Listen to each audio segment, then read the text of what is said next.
Saini and you are watching the mentors classes. तो आज के इस वीडियो में हम लोग बात करेंगे elementary properties of groups part 2 के बारे में। तो इससे पहले वाली वीडियो में हम लोगों ने देखा था एलिमेंट्री प्रॉपर्टीज ऑफ ग्रुप्स का पार्ट ए, पार्ट 1, जिसमें हम लोगों ने बात करी थी 3 प्रॉपर्टीज के बारे में। तो आज उससे आगे की प्रॉपर्टीज के बारे में हम लोग डिस्कशन करेंगे। तो जिन लोगों ने वो वीडियो नहीं देखी है तो उसका लिंक या तो वो डिस्क्रिप्शन से ले सकते हैं या फिर हमारी प्लेलिस्ट में जाकर चेक कर सकते हैं। प्लेलिस्ट में सारी वीडियोस हम लोगों ने ऑर्डर से अरेंज की हुई हैं। ठीक है, उस वीडियो को देखने का प्रॉफिट ये होगा कि ये चीज़ें आसानी से समझ आएंगी। तो चलिए शुरू करते हैं। तो आज की इस वीडियो में जिन प्रॉपर्टीज की हम लोग बात करेंगे वो क्या है, प्रॉपर्टी नंबर 4 कि if G is a group and A is a group element of G then A inverse of inverse is equals to A। It means अगर हम किसी एलिमेंट, सपोज करो कोई एलिमेंट है A किसी ग्रुप G का, हम उसके इनवर्स का भी इनवर्स कैलकुलेट करें, ठीक है, तो जो एलिमेंट हमें मिलेगा वो क्या मिलेगा, A। मतलब कोई एलिमेंट लिया, उसका इनवर्स किया, फिर वापस से उसका इनवर्स किया, तो हमें वापस क्या मिलेगा, A। एक प्रॉपर्टी तो ये देखेंगे। दूसरी प्रॉपर्टी हम लोग क्या देखेंगे कि अगर कोई ग्रुप है जी हमारे पास, उसके दो एलिमेंट हम लोग लेते हैं ए और बी, तो उनके प्रोडक्ट का इनवर्स जो होता है वो क्या होता है, बी इनवर्स ए इनवर्स। ठीक है, तो जानेंगे इन दोनों प्रॉपर्टीज के बारे में, किस तरीके से प्रूफ करते हैं देखते हैं। तो प्रॉपर्टी नंबर 4 से हम लोग स्टार्ट करते हैं क्या है। ठीक है, तो पहली प्रॉपर्टी से स्टार्ट करते हैं। प्रॉपर्टी नंबर 4 क्या है, प्रॉपर्टी नंबर 4 कि if G is a group, अगर G हमारे पास कोई ग्रुप है and A belongs to G, then A inverse is equals to A।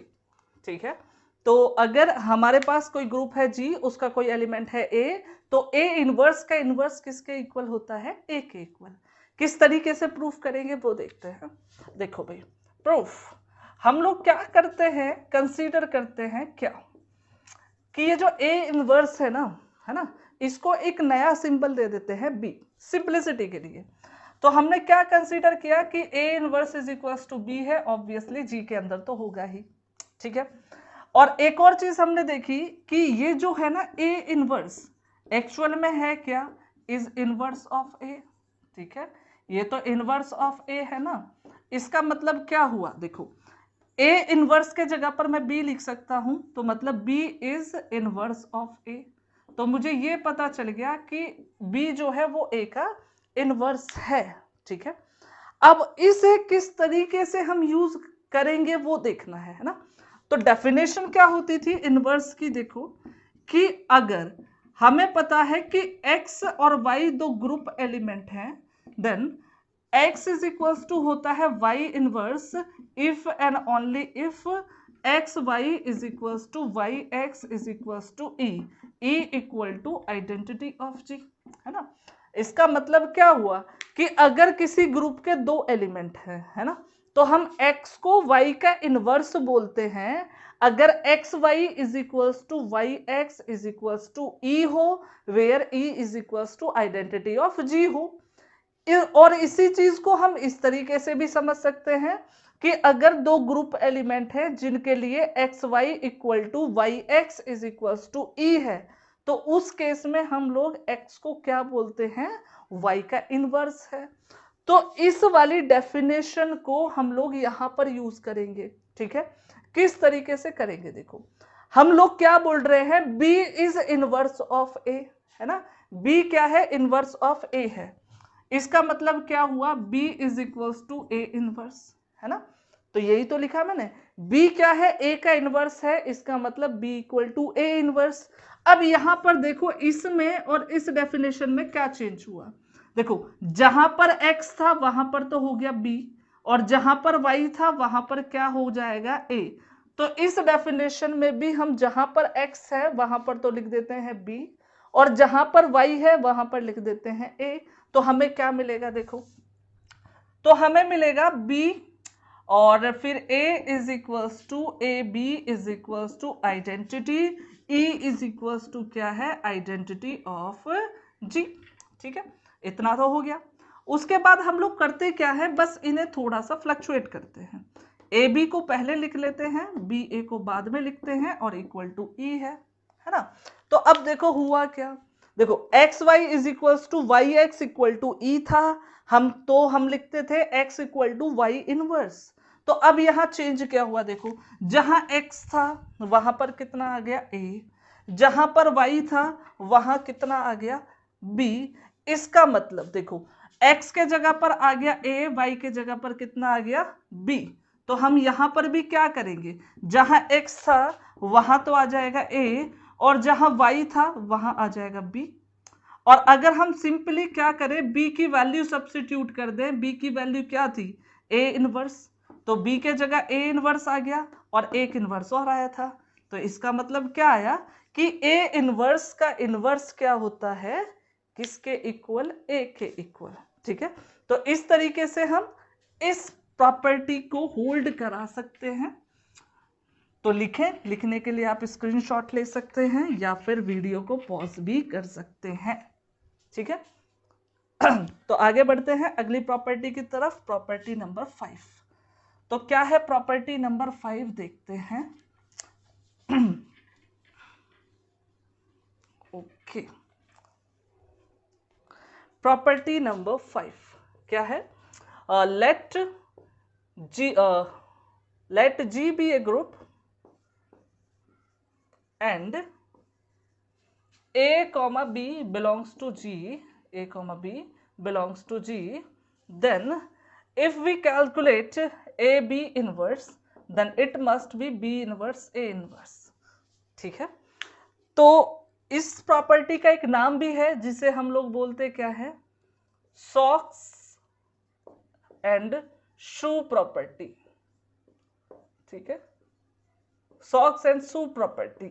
ठीक है, क्यों है इसका नाम सॉक एंड शू प्रॉपर्टी, देखो आइडिया देखते हैं किस तरीके से है। देखो कि हम लोग क्या कर रहे हैं, दो एलिमेंट है हमारे पास ए और बी, है ना। तो हम देखो क्या करते हैं, ए को तो हम लोग बोल देते हैं ये है शॉक, ये शॉक है। ठीक है, और दूसरा जो है उसको हम लोग बोल देते हैं बी को शूज है। ठीक है, तो शॉक एंड शू। ठीक है, अब देखो हमने क्या किया, देखो पहले हमने शॉक पहनी, ठीक है, फिर शूज पहने, ठीक है, तैयार हो गए। अब इनवर्स का मतलब अब हमें इन्हें रिमूव करना है, इन्हें उतारना है।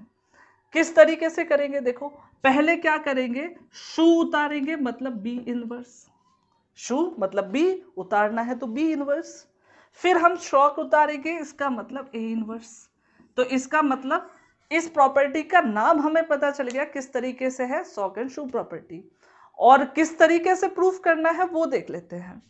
तो इसे प्रूफ करने के लिए हम लोग देखो क्या करते हैं, सिंपल जो डेफिनेशन अभी हमने देखी थी इनवर्स की, वो वाली अप्लाई करेंगे। किस तरीके से देखी थी, एक बार फिर से लिख लेते हैं। यहाँ पर क्या बोला था हमने कि x इज इक्वल्स टू हम y इनवर्स लिखते हैं अगर X Y is equals to Y X is equals to identity आ जाए, वेयर ई इक्वल टू क्या होना चाहिए, आइडेंटिटी ऑफ जी।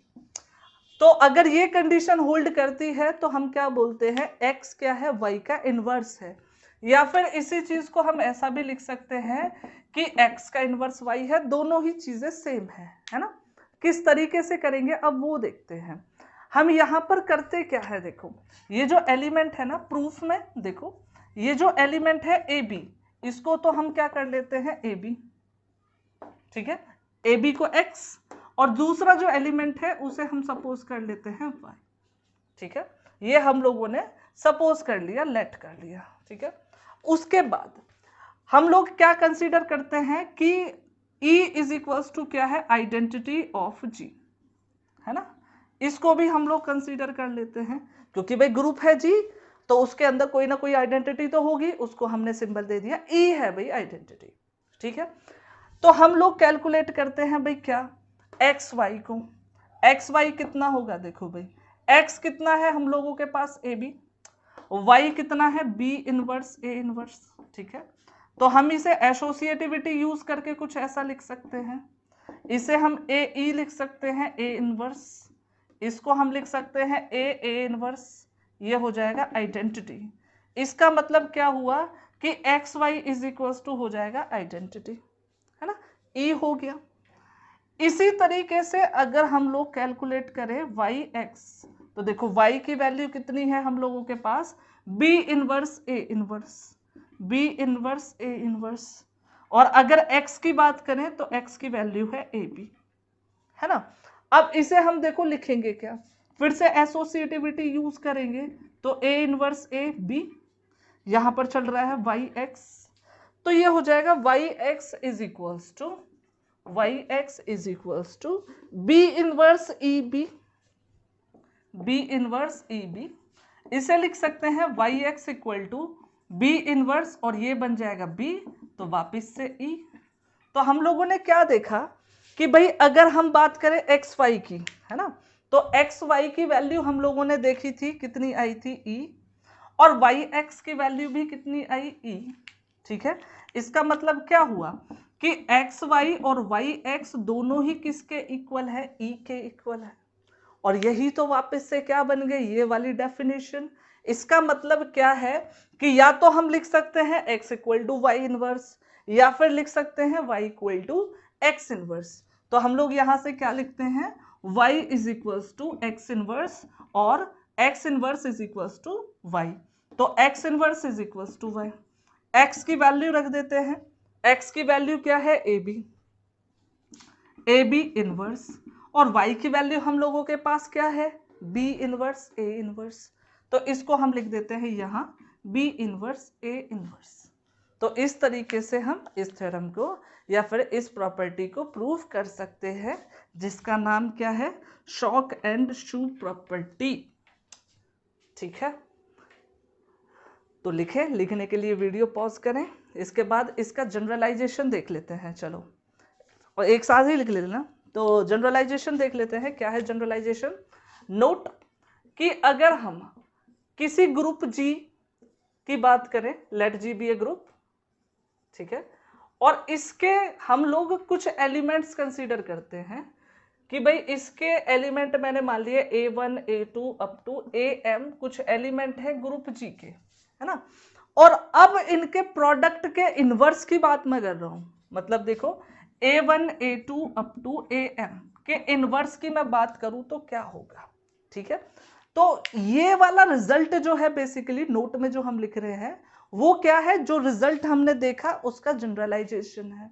जनरलाइजेशन का मतलब क्या, देखो हम लोगों ने क्या लिखा कि ए बी इनवर्स की अगर हम बात करें तो क्या होता है, बी इनवर्स ए इनवर्स। मतलब क्या, देखो अगर दो एलिमेंट है ए और बी, ठीक है, उनके प्रोडक्ट के इनवर्स की बात मैं करता हूं तो क्या होगा कि इंडिविजुअली इन दोनों के इनवर्सेस का प्रोडक्ट, लेकिन रिवर्स ऑर्डर में, यहां ए बी था तो यहां क्या हो जाएगा, बी ए, ठीक है। मतलब इनवर्सेस हमें लिखने हैं रिवर्स ऑर्डर में। बिल्कुल सेम होता है यहां पर जो हम लिखेंगे क्या होगा, देखो रिवर्स ऑर्डर में पहले ए एम का इनवर्स आएगा, उसके बाद ए एम -1 का इनवर्स आएगा, ऐसे ही करते जाएंगे जब तक कि A2 इनवर्स A1 इनवर्स तक ना पहुंच जाए, ठीक है। So this is all about the elementary properties of a group, ठीक है। तो जितनी भी एलिमेंट्री प्रॉपर्टीज होती हैं बेसिक, वो हम लोग कर चुके हैं। तो नेक्स्ट वीडियो में बात करेंगे integral power of an element in A group के बारे में। तब तक के लिए धन्यवाद, मिलते हैं नेक्स्ट वीडियो में।